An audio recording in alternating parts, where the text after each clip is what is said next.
അതുപോലെ ലോകത്തിലെ ഏറ്റവും വലിയ സങ്കീർണമായ പ്രശ്നങ്ങൾക്ക് പരിഹാരം ഉണ്ടാക്കുകയാണ് വലിയ വലിയ പ്രസ്ഥാനങ്ങൾ ചെയ്യുന്നത്. നമ്മളിപ്പോൾ ചെറിയ ചെറിയ കാര്യങ്ങൾ ഇങ്ങനെയുള്ള കാര്യമാണെങ്കിൽ ലോകത്തിലെ ഏറ്റവും റിച്ചസ്റ്റ് ആയിട്ടുള്ള സൊസൈറ്റികളും പ്രസ്ഥാനങ്ങളും അവർ ലോകത്തിന്റെ മൊത്തം വലിയ പ്രശ്നങ്ങൾ എന്താണെന്ന് കണ്ടുപിടിക്കുക, റിസർച്ച് ചെയ്യുകയും അതിനൊരു പരിഹാരം കണ്ടുപിടിക്കുകയും ചെയ്യുമ്പോഴാണ് അവിടെ അത്ഭുതങ്ങൾ ഉണ്ടാകുന്നത്.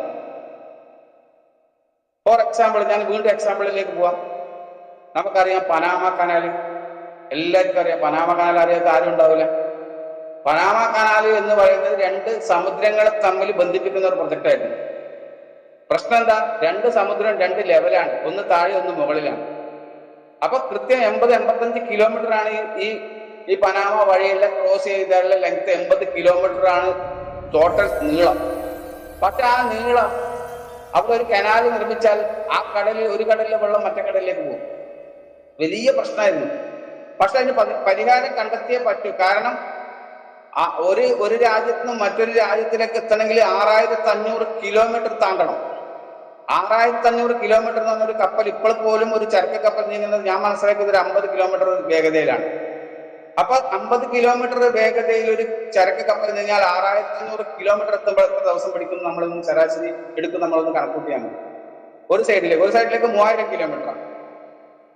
അപ്പൊ ഇത്രയും ദൂരം കപ്പലുകൾ പോകുന്ന സമയത്ത് ഒരുപാട് ചാലഞ്ചസ് ഉണ്ട്. കാരണം കടലിൽ ഒരുപാട് പ്രശ്നങ്ങളുണ്ട്. 4-5 ദിവസം കപ്പലിൽ ആളുകൾ ഫുഡ്, ഭക്ഷണം, മറ്റു കാര്യങ്ങളൊക്കെ കൊടുത്ത് അവരെ കൊടുക്കണം. മാത്രമല്ല ഈ മെറ്റീരിയലുകൾ അവിടെ എത്തുമ്പോൾ ചിലപ്പോൾ അവിടുത്തെ കേടായി പോവാം. അപ്പൊ ഏറ്റവും 80 കിലോമീറ്റർ ക്രോസ് ചെയ്താൽ അടുത്ത രാജ്യത്ത് എത്താൻ പറ്റും, ഏറ്റവും അടുത്ത ഡെസ്റ്റിനേഷൻ എത്തിക്കാൻ പറ്റുമെങ്കിൽ എന്തുകൊണ്ട് അത് ചെയ്തുകൂടാ എന്നൊരു ചിന്ത അന്നത്തെ ഒരു സീക്രട്ട് സൊസൈറ്റിക്ക് വന്നു.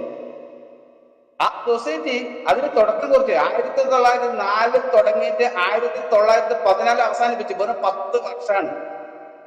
ഈ 10 വർഷത്തിനകത്ത് നിങ്ങൾ ഗൂഗിളിൽ സെർച്ച് ചെയ്താൽ അറിയാൻ പറ്റും. പനാമ കനാൽ നിർമ്മിക്കുന്ന സമയത്ത് 20,000-25,000 ആളുകൾ അപകടം മൂലം, പകർച്ചവ്യാധി പോലും മരിച്ചുപോയി. പക്ഷെ അവർ പ്രൊജക്ട് നിർത്തിയിട്ടില്ല. കാരണം എന്താ? മറ്റൊന്നും കൊണ്ടല്ല, കാരണം ഇത് വലിയ ലോകത്തിന്റെ ഏറ്റവും വലിയൊരു പ്രശ്നത്തിന് സൊല്യൂഷനാണ്. അങ്ങനെ അത് തുടങ്ങി 2014 അവസാനിച്ചു. ഇന്ന് പനാമ കനാൽ വഴി 140 കപ്പലുകൾ ഒരു ദിവസം കടന്നു പോകുന്നു. ഭയങ്കര ക്യൂ ആണ് അവിടെ. ഒരു ദിവസം ഇങ്കെന്ന് പറഞ്ഞാൽ 60 കോടി രൂപക്ക് മുകളിലാണ് വരുന്നത്. അപ്പൊ അത് വലിയൊരു സൊല്യൂഷൻ ആയിരുന്നു. ഞാൻ പറഞ്ഞത് പനാമ കനാൽ എന്ന് പറയുന്നത് ലോകത്തിലെ ചരക്ക് നീക്കവും സഞ്ചാരികൾക്ക് പോകാനും പട്ടാളത്തിന് എന്തിനു പോകാനുള്ള ഒരു ഈസി മെത്തേഡാണ്. അവിടെ ഈ 10 വർഷം കൊണ്ട് 1 ലക്ഷം കോടി രൂപ അന്നത്തെ പൈസ ചെലവ് 1 ലക്ഷം കോടി രൂപ ചെലവാക്കി ഉണ്ടാക്കിയ ഒരു വലിയൊരു പ്രൊജക്ട്. നമ്മൾ മനസ്സിലാക്കണം, അവിടെ 1 lakh crore ചെലവാക്കിയപ്പോൾ world win international എന്ന് പറയുന്ന പ്രസ്ഥാനം അവരുടെ വെബ്സൈറ്റിനകത്ത്, അവരുടെ സെർവറിനകത്ത് സ്റ്റോർ ചെയ്തിരിക്കുന്ന 7.5 ലക്ഷം കോടി റുപ്യാണ്. അവിടെ 1 ലക്ഷം ആണെങ്കിൽ ഇവിടെ 7.5 ലക്ഷം കോടി റുപ്യ. എങ്ങനെയുണ്ടാവും? ആലോചിച്ച് നോക്കണം. അപ്പൊ അത്രയും ഒരു ഇൻവെസ്റ്റ്മെന്റ് നടത്തിയിരിക്കുന്ന പ്രസ്ഥാനത്തിലാണ് നമ്മളുള്ളത്.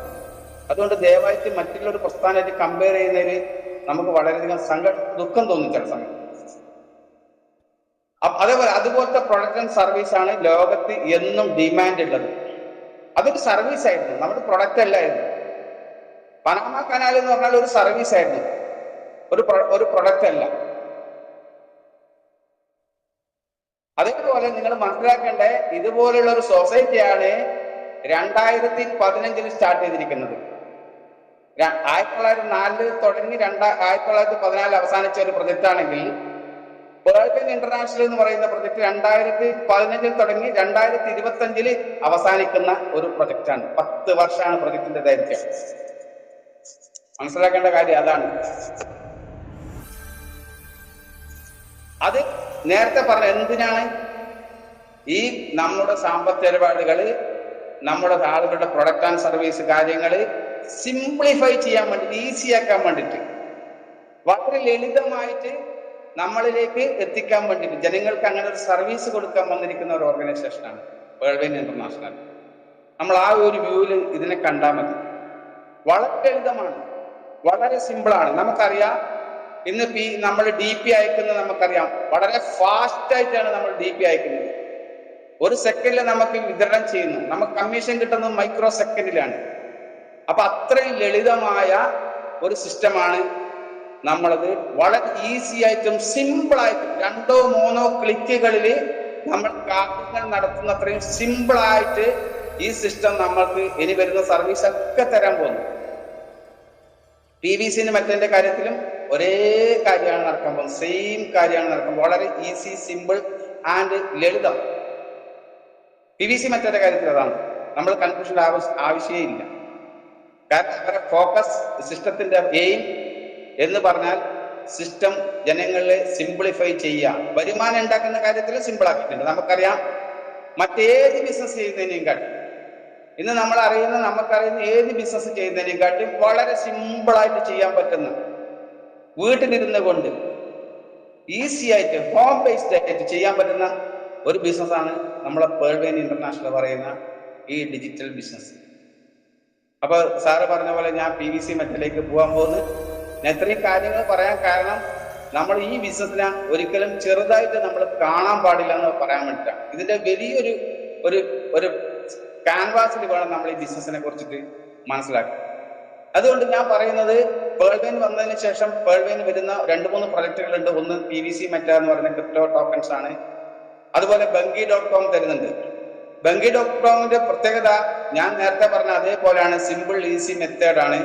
വളരെ ഫാസ്റ്റ് ആയിട്ട് നമ്മളെ വീട്ടിലേക്ക് സാധനം എടുക്കും. നമ്മളൊരു ഇപ്പം വാങ്ങിക്കുന്ന ഇ-കൊമേഴ്സ് കമ്പനികളിൽ നമ്മൾ ഓർഡർ ചെയ്താൽ കിട്ടുന്നതിനെക്കാട്ടും ഫാസ്റ്റ് ആയിട്ടും ഒറിജിനലും വിശ്വസിക്കാൻ പറ്റുന്നത് നമുക്ക് എത്തിച്ചേരും. അപ്പൊ അതേപോലെയാണ് PVC മെറ്റന്റെ കാര്യത്തിൽ ഞാൻ വിശ്വസിക്കുന്നത്. PVC മെറ്റ ഇപ്പോൾ ക്രിപ്റ്റോ കറൻസിയുടെ കാലമാണ്. അതുകൊണ്ട് ക്രിപ്റ്റോ കറൻസിന്റെ കൂട്ടത്തിൽ PVC മെറ്റനെ കൂട്ടുന്നുണ്ടെങ്കിൽ അതൊന്ന് പരിശോധിക്കേണ്ടിയിരിക്കുന്നു. കാരണം PVC മെറ്റ ഒരു ക്രിപ്റ്റോ ടോക്കൺ ആണ്, സ്മാർട്ട് കോൺട്രാക്ട് ടോക്കൺ ആണ്. ഒരിക്കലും സാധാരണ വിപണിയിലുള്ള 20,000 ക്രിപ്റ്റോ കറൻസി ആയിട്ട് യാതൊരു ബന്ധവുമില്ല. ഇപ്പൊ പേൾ വെയിൻ ബിസിനസ് മുമ്പേ പറഞ്ഞ പോലെ പേൾ വെയിനും മറ്റ് MLM കമ്പനിയിലും എന്ത് വ്യത്യാസമുണ്ടോ അതുപോലെ വ്യത്യാസപ്പെട്ടിരിക്കുന്നു PVC മെറ്റയും നമ്മുടെ മറ്റ് ക്രിപ്റ്റോ കറൻസികളും തമ്മിൽ. PVC Meta it is A smart contract token ആണ്. അതായത് ഞാൻ കഴിഞ്ഞ ക്ലാസ്സിൽ പറഞ്ഞിട്ടുണ്ട്, ഇത് ഒരു മൾട്ടിപർപ്പസ്, പല ആവശ്യങ്ങൾക്ക് വേണ്ടി ഉപയോഗിക്കുന്ന ഒരു കറൻസിയാണ്. ഇപ്പോൾ നമുക്കറിയാം, നമ്മളിപ്പോ വാങ്ങിക്കൊണ്ടിരിക്കുന്നത് BUSD കൊടുത്ത് നമ്മൾ ബിനാൻസിന്റെ സ്മാർട്ട് ചെയിനിലാണ് ഇപ്പോൾ നമ്മൾ ഈ ഇടപാടുകൾ ഇപ്പോൾ നടക്കുന്നത്. ദയവായി മനസ്സിലാക്കണം. കാരണം നമുക്ക് ഒരു സിസ്റ്റത്തിന്റെ സപ്പോർട്ട് ആവശ്യമില്ല. ഈ പേൾ വെയിനെ സംബന്ധിച്ച് പേൾ വെയിന് സ്വന്തമായിട്ട് ഓൺ ബ്ലോക്ക് ചെയിൻ ഉണ്ട്. പക്ഷെ തുടക്കത്തില് ഈ ബ്ലോക്ക് ചെയിനിൽ വന്നുകൊണ്ട് വീണ്ടും സ്വന്തം ചെയിനിലേക്ക് മാറുന്നുണ്ട്. ഫോർ എക്സാമ്പിൾ പറഞ്ഞാൽ നിങ്ങൾക്കറിയാം, ട്രോൺ എന്ന് പറയുന്ന ഒരു ക്രിപ്റ്റോ കറൻസി മാർക്കറ്റ് ഇതേപോലെ വന്നതാണ്. പിന്നീട് അവരെ സ്വന്തം ചെയിനിലേക്ക് മാറി. ഇതെന്തിനു വന്നു പറഞ്ഞാൽ solution for all digital world. എല്ലാ ഡിജിറ്റലായിട്ടുള്ള എല്ലാ കാര്യങ്ങൾക്കും ഒരു സൊല്യൂഷനാണ് PVC മെറ്റ. വേറെ ഒന്നുമല്ല, എല്ലാത്തിനും ഒരു സൊല്യൂഷൻ. അതായത് നിങ്ങൾക്ക് പല ചെയിനുള്ള പല കോൺട്രാക്ട്സ് നിങ്ങൾക്ക് ആവശ്യമില്ല. ഡീസെൻട്രലൈസ്ഡ് ആയാലും സെൻട്രലൈസ്ഡ് ആയാലും വലിയ വലിയ കമ്പനികൾക്കും പ്രസ്ഥാനങ്ങൾക്കും എല്ലാം ഒരേപോലെ ഉപയോഗിക്കാൻ പറ്റുന്ന സിമ്പിൾ ആൻഡ് ഈസി ആൻഡ് ചീപ്പ് ആയിട്ട് യൂസ് ചെയ്യാൻ പറ്റുന്ന ഒരു കോൺട്രാക്റ്റ് ആണ് ഈ ടോക്കൺ. അതായത് നമുക്ക് ഇപ്പൊ കേൾക്കുന്ന കുറച്ച് വാക്കുകൾ ഞാൻ പറയാം. ആളുകളിപ്പോ കേട്ടോണ്ട് മെറ്റാവേഴ്സ് എന്ന് പറയുന്നുണ്ട്. കാരണം ഇപ്പോ ഫേസ്ബുക്കിന്റെ പേര് മാറ്റി മെറ്റ എന്ന് പറഞ്ഞിട്ടുണ്ട്.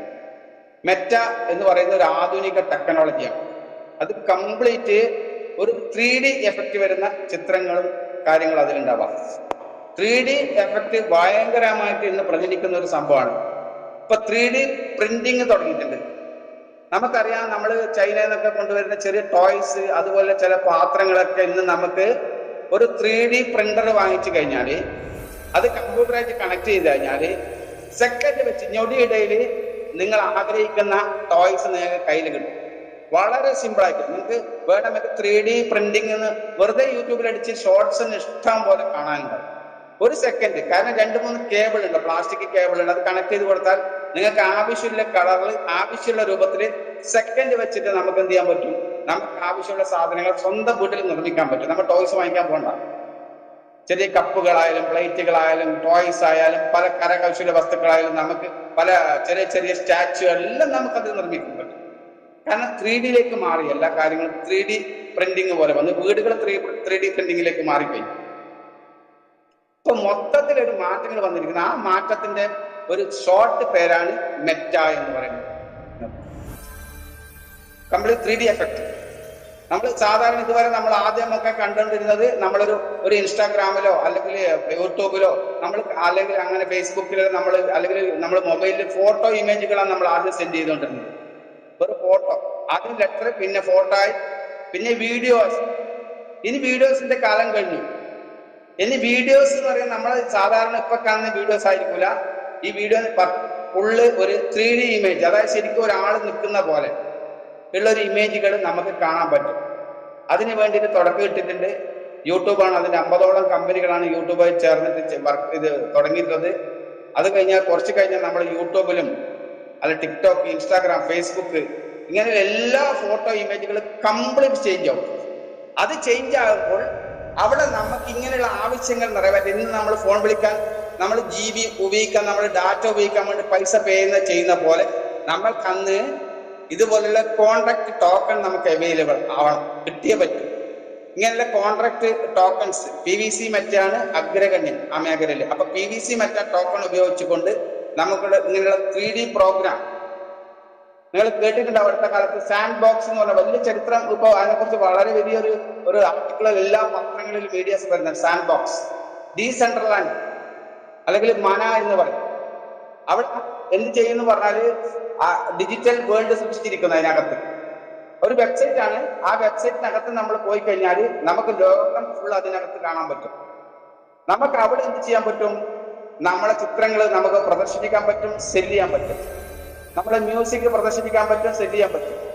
നമുക്ക് കരകൗശല വസ്തുക്കൾ പ്രദർശിപ്പിക്കാൻ പറ്റും. നമുക്ക് എന്തൊക്കെയുണ്ടോ അതൊക്കെ നമുക്ക് അവിടെ പ്രദർശിപ്പിക്കാൻ ചെയ്യാൻ പറ്റും, വിൽപ്പന ചെയ്യാൻ പറ്റും.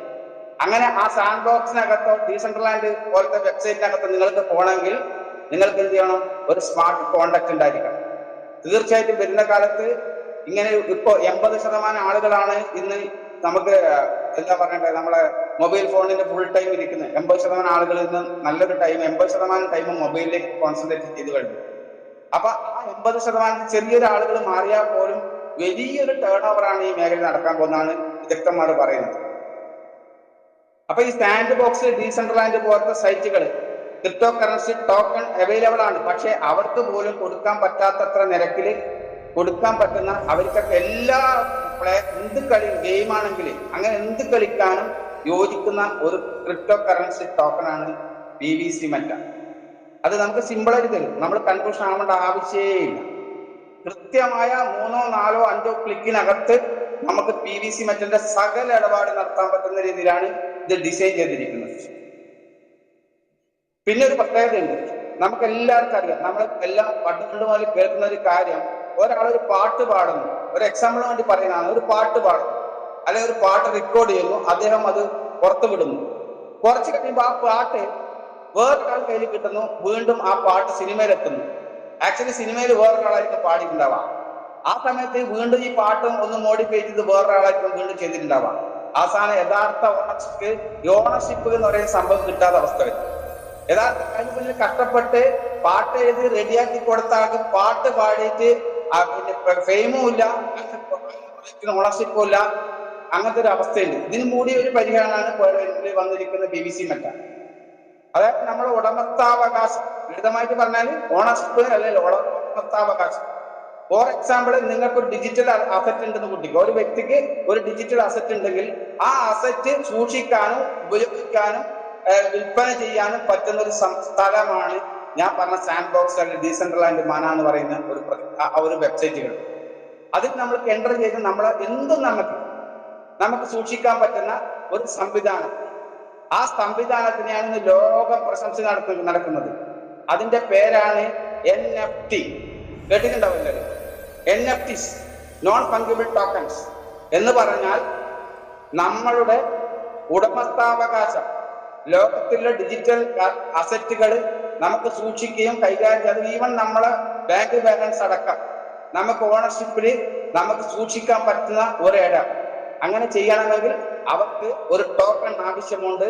ആ ടോക്കൺ തീർച്ചയായിട്ടും PVC മെറ്റ ആയിരിക്കും. ഇന്ന് വരെ കണ്ടുപിടിച്ച ടോക്കണിൽ വെച്ച് PVC മെറ്റാണ് ഏറ്റവും അക്യുറേറ്റ് ഉള്ളത്. ഇത് ചെറിയ കാര്യമല്ല. ഈ ഉടമസ്ഥാവകാശം ഇന്ന് വലിയൊരു പ്രശ്നമാണ്. നമുക്കറിയാം, നമ്മൾ ഒരു കാര്യം ചെയ്താൽ ഉടമസ്ഥാവകാശം നമുക്ക് കിട്ടണമെങ്കിൽ കുറച്ച് ബുദ്ധിമുട്ടുണ്ട്. പേപ്പറിൽ ബോണ്ട് പേപ്പറിൽ എഴുതി വെച്ചാലോ ഇല്ലെങ്കിൽ നമ്മളെ വീട്ടിൽ സൂക്ഷിച്ചാലോ വേറെ ഒരാൾ പോയിട്ട് അത് അങ്ങനെയാണ് ഇങ്ങനെയാണ് പറഞ്ഞാൽ അതിനെതിരെ എന്തെങ്കിലും ഒരു സംഭവം നടത്തിക്കഴിഞ്ഞാൽ നമ്മൾ തെളിയിക്കാൻ വീണ്ടും വർഷങ്ങളെടുക്കും. പക്ഷെ ഇവിടെ അങ്ങനെയല്ല. നിങ്ങൾ NFT ടോക്കണിൽ നമ്മളൊരു കാര്യം രജിസ്റ്റർ ചെയ്ത് വെച്ചാൽ പിന്നെ അതൊരിക്കലും മാറ്റാൻ പറ്റില്ല. ഫോർ എക്സാമ്പിൾ, ഒരാളൊരു പാട്ട് പാടുന്നു. ആ പാട്ട് അയാൾ NFT അദ്ദേഹം ഉടമസ്ഥാവകാശം സംരക്ഷിക്കാൻ വേണ്ടി അത് ചെയ്തു വെക്കുന്നെങ്കിൽ ആ വ്യക്തി എന്നും അതിന്റെ ഉടമസ്ഥൻ തന്നെയായിരിക്കും. ആ ഉടമസ്ഥൻ ഒരിക്കലും മാറുന്നില്ല. പക്ഷെ രണ്ടാമത് ഒരാൾ വാങ്ങിക്കുന്നുണ്ടെങ്കിൽ ആ വ്യക്തിക്ക് അതിന്റെ ഓണർഷിപ്പ് കിട്ടുന്നില്ല. അദ്ദേഹത്തിന് ഓണർഷിപ്പ് കിട്ടുന്നുണ്ട്. ആക്ച്വലി ഇയാളാണ് യഥാർത്ഥ ഓണർ. ആ യഥാർത്ഥ ഓണർക്ക് പുതിയ ഓണർ സർട്ടൻ പെർസെന്റേജ് പൈസ കൊടുക്കണം. ആ വേറൊരാൾക്ക് മറിച്ച് കൊടുക്കുന്നുണ്ടെങ്കിൽ അദ്ദേഹത്തിന് സർട്ടൻ പെർസെന്റ് പൈസ കൊടുക്കണം. വീണ്ടും ഒരാൾ മറിച്ച് കൊടുക്കുന്നുണ്ടെങ്കിൽ അതിന് വീണ്ടും നമുക്ക് ആർക്കാണ് ഇത് കാണാൻ, ഡൗൺലോഡ് ചെയ്യാൻ, പ്രചരിപ്പിക്കാം. പക്ഷേ യഥാർത്ഥ ഓണർ ആരാണെന്ന് നമ്മുടെ NFT ടോക്കൺ പറയും. ഇന്നാളാണ് യഥാർത്ഥ അവകാശി. അദ്ദേഹത്തിന് പൈസ കൊടുത്തുകൊണ്ടേയിരിക്കണം. നമ്മൾ ഓരോ പ്രാവശ്യം കാണുമ്പോൾ അദ്ദേഹത്തിന് പൈസ കിട്ടും. അത് വിറ്റുപോയാൽ പോലും അദ്ദേഹത്തിന് കിട്ടും. കഴിഞ്ഞ കുറെ സർക്കുലറുകൾ വന്നിട്ടുണ്ട്. കഴിഞ്ഞ 2-3 മാസം കൊണ്ട് ഇന്ത്യയിൽ NFT പിക്ചറുകൾ വിറ്റത് 500 കോടിക്കും 100 കോടിക്കും 200 കോടിക്കും ഒരുപാട് ചിത്രങ്ങൾ വിറ്റിട്ടുണ്ട്. ആ വിറ്റ ആൾക്കാർക്ക് വീണ്ടും വീണ്ടും വരുമാനം കിട്ടും. ഫോർ എക്സാമ്പിൾ, ഒന്നുകൂടി ക്ലിയർ ആകാൻ ഞാൻ പറയുന്നത്, നമ്മുടെ സ്വന്തം സ്ഥലം ചില സാമ്പത്തിക ബുദ്ധിമുട്ടുകൊണ്ട് നമ്മൾ വിറ്റ് പോകുന്നു. നല്ല വിലപിടിപ്പുള്ള സ്ഥലമാണ്. 1 ലക്ഷം റുപ്യ സെന്റിന് വിലയുള്ള സമയത്ത് നമ്മളെ ഒരു ബുദ്ധിമുട്ട് വന്ന് 80,000-നോ 70,000 നമ്മൾ വിറ്റുപോയി. പക്ഷെ എടുത്തിരിക്കുന്ന ആള് വീണ്ടും അതിൽ ഒരുപാട് ഡെവലപ്മെന്റ് ചെയ്യുന്നു. ബിൽഡിംഗ് കെട്ടുന്നു, വാടക കൊടുക്കുന്നു, പല കാര്യങ്ങൾ ചെയ്യുന്നു. പക്ഷെ ഈ ഓണർക്ക് ഒരു റോളും ഇല്ല. കാരണം ഓണർഷിപ്പ് കംപ്ലീറ്റ് മാറി. പക്ഷെ ഇവിടെ അങ്ങനെയില്ല. ഈ ഓണർ മാറുന്നില്ല. ഈ ഫൗണ്ടർ എപ്പോഴും ഫൗണ്ടർ തന്നെ. അദ്ദേഹം ഈ പ്രോപ്പർട്ടി വിറ്റാൽ പോലും ഈ പ്രോപ്പർട്ടിയിൽ എന്ത് നടന്നാലും അയാൾക്ക് സർട്ടൻ പെർസെന്റേജ് കമ്മീഷൻ കൊടുക്കണം, നിർബന്ധം. അവർ കൂടുതൽ പൈസക്ക് 1,80,000 വാങ്ങിച്ചത് 5 ലക്ഷത്തിന് മറിച്ച് വിറ്റെന്ന് വിചാരിച്ചോ. ഈ 5 ലക്ഷത്തിന് അവർ വിറ്റാൽ അതിന്റെ സർട്ടൻ പെർസെന്റേജ് അദ്ദേഹത്തിന് കൊടുക്കണം. എങ്ങനെ ഉണ്ടാവും? അതായത് അത്രയും ഭയങ്കരം. അതായത് ഇന്ന് വരെ ലോകം കണ്ടിരിക്കുന്ന ഉടമസ്ഥാവകാശം ഡിജിറ്റലായിട്ട് രജിസ്റ്റർ ചെയ്യാൻ പറയുന്ന ഒരു സംവിധാനം. അതുകൊണ്ട് തന്നെ ഇത് എല്ലാ മേഖലയിലും സ്പർശിക്കും. മ്യൂസിക് മാത്രമല്ല, സിനിമ മാത്രമല്ല, ഗെയിം മാത്രമല്ല, സാമ്പത്തിക ബാങ്കിങ് സിസ്റ്റം മാത്രമല്ല, സോഷ്യൽ മീഡിയ മാത്രമല്ല, എല്ലാ മേഖലയിലും സ്പർശിച്ചുകൊണ്ടിരിക്കുന്ന NFT എന്ന് പറയുന്ന ഒരു സംവിധാനം ലോകത്ത് വന്നിരിക്കുന്നു. ആ NFTയിലെ ഏറ്റവും സൂപ്പർ പെർഫോമൻസ് കാഴ്ചവെക്കാനാണ് PVC മെറ്റ വന്നിരിക്കുന്നത്. PVC മെറ്റയിൽ നിങ്ങൾ നോക്കിയാൽ അറിയാൻ പറ്റും. നിങ്ങൾ PVC മെറ്റന്റെ വെബ്സൈറ്റ് ഒന്ന് ഓൺ ചെയ്തതിന് ശേഷം PVC മെറ്റന്റെ റോഡ് മാപ്പിന്റെ തൊട്ട് മുകളിൽ PVC യൂസ് കേസ് എന്ന് പറഞ്ഞ് കണ്ടിട്ടുണ്ടാവും. PVC token use case. അവിടെ നമ്മൾ ഒരു 5-8 കാര്യങ്ങൾ അവിടെ കൊടുത്തിട്ടുണ്ട്. ഒന്ന്, high level use in e-commerce transactions. രണ്ടാമത്, ഓൺലൈൻ ഗെയിമിംഗ്. മൂന്നാമത്, buy NFTs, non fungible tokens buy ചെയ്യാനുള്ള ഒരു ഓപ്പർച്യൂണിറ്റിയാണ് PVC മെറ്റ നമുക്ക് വേണ്ടി അവതരിപ്പിക്കുന്നത്. സുഹൃത്തുക്കളെ, ഇത്രയും സിമ്പിളും ഇത്രയും ഈസിയും ഇത്രയും ഫാസ്റ്റും ഇത്രയും പ്രോസ്പെരിറ്റിയും ഇത്രയും ലോങ് ആയിട്ട്, അതായത് ജനറേഷൻ ആഫ്റ്റർ ജനറേഷൻ നമുക്കതിന്റെ ഓണർഷിപ്പ് കിട്ടാൻ പോകുന്ന ഏറ്റവും മഹത്തരമായ ഒരു അവസരത്തിലാണ് നമ്മൾ വന്നിരിക്കുന്നത്. എല്ലാവരും PVC മെറ്റനെ കുറിച്ചിട്ട് കൺഫ്യൂഷൻ ആവേണ്ട ആവശ്യമില്ല. അടുത്ത ദിവസം തന്നെ നമുക്കത് 2, 3, 4 ക്ലിക്കിലേക്ക് സ്വാപ്പ് ചെയ്തുകൊണ്ട് നമുക്ക് PVC മെറ്റ വാങ്ങിക്കാനും ഫ്രീ കിട്ടാനും എല്ലാത്തിനും സൗകര്യമുള്ള രീതിയിലാണ് സിസ്റ്റം ഡിസൈൻ ചെയ്തിരിക്കുന്നത്. സിസ്റ്റത്തിന്റെ രീതി എന്ന് പറയുന്നാൽ ലോകത്തിലെ എല്ലാ പ്രശ്നങ്ങൾക്കും പരിഹാരം ഉണ്ടാക്കിയോടെ ലളിതമാക്കി കൊടുക്കുക എന്നുള്ള ഒറ്റ ഉദ്ദേശമാണ് അതിന്റെ മെയിൻ ഉദ്ദേശം. അങ്ങനെയാണെങ്കിൽ മാത്രമേ ഒരു സിസ്റ്റം സക്സസ്ഫുൾ ആവുമെന്ന് മനസ്സിലാക്കുക. തീർച്ചയായും സമയം കുറെ വൈകിട്ടുണ്ട്. പിന്നെ ഒരുപാട് കാര്യങ്ങൾ, പിന്നെ ഡൊണേഷൻ, അതുപോലെ simple goods and services, investment, cross country transaction തുടങ്ങി ഒട്ടനവധി കാര്യങ്ങൾക്ക് ഉപയോഗിക്കുന്ന PVC മെറ്റ ടോക്കൺ വലിയൊരു കാര്യം നമുക്ക് വരുന്ന ദിവസങ്ങളിൽ കാണാൻ പറ്റും. ദയവായിട്ട് ആരും ഭയപ്പെടേണ്ട ആവശ്യമില്ല, ടെൻഷൻ അടിക്കേണ്ട ആവശ്യമില്ല. 3, 4 വീണ്ടും പറയുന്നു, വളരെ സിമ്പിൾ, വളരെ ഈസി, വളരെ ലളിതമായ രീതിയിലായിരിക്കും PVC മെറ്റയുടെ അടുത്ത ലെവലുള്ള പോക്കും അതിന് നമ്മൾ ആകെ ചെയ്യേണ്ട ഒറ്റ കാര്യങ്ങൾ ഇത് മാത്രം പറഞ്ഞ് ഞാൻ നിർത്തുന്നുണ്ട്. BBC മെറ്റനെ കുറിച്ച് നമ്മൾ ഉത്കണ്ഠപ്പെടേണ്ട ആവശ്യമില്ല. നമുക്ക് ആകെ ചെയ്യാനുള്ള ഫോളോവിൻ ഇന്റർനാഷണൽ നമ്മളോട് പറഞ്ഞിരിക്കുന്ന നിങ്ങൾ റെഫർ ചെയ്യൂ, നിങ്ങൾ അടുത്ത ആളുകളിൽ ഇത് പരിചയപ്പെടുത്തൂ. അത് മാത്രമാണ് നമ്മൾ ഫോക്കസ് ചെയ്യേണ്ടത്. നമ്മുടെ ഉത്തരവാദിത്വം അതാണ്. കൂടുതൽ ആളുകളിലേക്ക് ഈ പ്രസ്ഥാനം, ഈ സിസ്റ്റത്തിനെ, ഈ മെറ്റനെ എത്തിക്കുക എന്ന ഒറ്റ അതിൽ നമ്മൾ ടീം ബിൽഡ് ചെയ്യുക എന്ന കാര്യം മാത്രമാണ് ഇപ്പൊ നമുക്ക് ചെയ്യാനുള്ളത്. സമയം കുറെ ഓവറായിട്ട് എടുത്തിട്ടുണ്ട്, ക്ഷമിക്കണം. നമ്മുടെ ഗ്രേറ്റ് ലീഡർ സുരേഷ് സാറിന്റെ ക്ലാസ് ആണ് അടുത്തുള്ളത്. സമയം കൂടുതലായി തോന്നുന്നുണ്ട്. അടുത്ത ക്ലാസ്സുകളിൽ നമുക്ക് ഇതിനെ കൂടുതൽ ചർച്ച ചെയ്യാൻ സംശയങ്ങളുണ്ടെങ്കിൽ നമുക്ക് അവസാനം ചോദിക്കാം. Thank you all leaders. എന്നെ ശ്രമിച്ചതിന് നന്ദി. Thank you. ഷാജി സാർ കേൾക്കാറോ? കേൾക്കാം സാർ. Thank you. വളരെ മനോഹരമായി സാർ നമ്മളോട് സംവദിച്ചിരിക്കുന്നു. കാരണം നമ്മുടെ ഇന്നത്തെ പ്രോഗ്രാമിൽ ഒരുപാട് ലെജൻഡുകളായ ആളുകൾ വന്നിരുന്നുണ്ട്. എല്ലാവരും ഈ സിസ്റ്റത്തെ കുറിച്ച് വളരെ ആത്മാർത്ഥമായി അറിയാൻ വരുന്നവരാണ്. NFT കുറിച്ച് സാർ എന്ന് പറഞ്ഞു. അതുപോലെ നമ്മുടെ സിസ്റ്റത്തിൽ ഒളിഞ്ഞു കിടക്കുന്ന വെറും സാധാരണക്കാർ എന്ന് ഞാൻ പറഞ്ഞത് നിരീക്ഷണ ബുദ്ധിയോടുകൂടിയ ഒരു സിസ്റ്റത്തിനെ, നിരീക്ഷണ ബുദ്ധിയുടെ സിസ്റ്റത്തെ മാത്രമല്ല, ഏതൊരു ചെറിയ വസ്തുവിനെ പോലും നിരന്തരമായി നിരീക്ഷിക്കുന്ന ഒരു വ്യക്തി കാണുന്ന കാഴ്ചകൾ ഒരു പക്ഷേ അങ്ങനെ അല്ലാത്ത ആളുകൾക്ക് കാണാൻ കഴിയില്ല. ഒരു ചെറിയ പൂവിൽ പോലും അതിന്റെ പ്രത്യേകത നമുക്ക് കണ്ടെത്താൻ പറ്റും. അതുപോലെ നിരന്തരമായി നിരീക്ഷിച്ചുകൊണ്ടിരിക്കുന്ന നമ്മുടെ മൈസൂർ അശോകൻ സാറുടെ വാക്കുകൾ നമ്മളെല്ലാവരും ശ്രദ്ധിച്ചു കഴിഞ്ഞു. Great voice. Thank you Ashokan sir, thank you. അതുപോലെ സാറിൽ നിന്ന് ഇനിയും നമുക്ക് ഒരുപാട് കാര്യങ്ങൾ മനസ്സിലാക്കേണ്ടതുണ്ട്. നമ്മൾ ഓരോരുത്തരും എല്ലാ ഞായറാഴ്ചകളിലും നമ്മുടെ മീറ്റിങ്ങുകളിൽ വന്നിരിക്കുക, നമ്മുടെ ലിങ്കുകൾ ആരും പറയാതെ തന്നെ കൈമാറുക, മറ്റുള്ളവർക്ക് പഠിപ്പിച്ചു കൊടുക്കുക. Thank you Ashokan sir, thank you.